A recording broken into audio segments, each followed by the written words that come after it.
Idea है मुझे। Motor के साथ ना आप सोलर पैनल अटैच करते हो। सोलर पैनल और मोटर को ना आपने ना वो फैन के साथ लगा देना। फैन जब लगेगा ना वो दो हवा में लगेंगे ना, वो घूमने लग जाएगा। अगर वो सही तरह घूमेगा ना तो ना फिर आपने पता है क्या करना है, आपने ना उसको ही ना एरोप्लेन के साथ अटैच कर देना है। जैसे ही आप अटैच करेंगे ना वो ना अपने आप चलने लग जाएगा। धूप में चलाएंगे।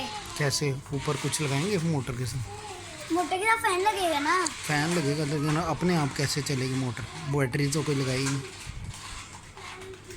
मोटर के साथ सोलर पैनल लगा होगा। अच्छा, सोलर पैनल लगेगा। सोलर पैनल क्या करता है? सोलर पैनल तो धूप से चलता है, धूप से बिजली देता है। अच्छा, बिजली देता है। कितना बड़ा सोलर पैनल लगाएंगे?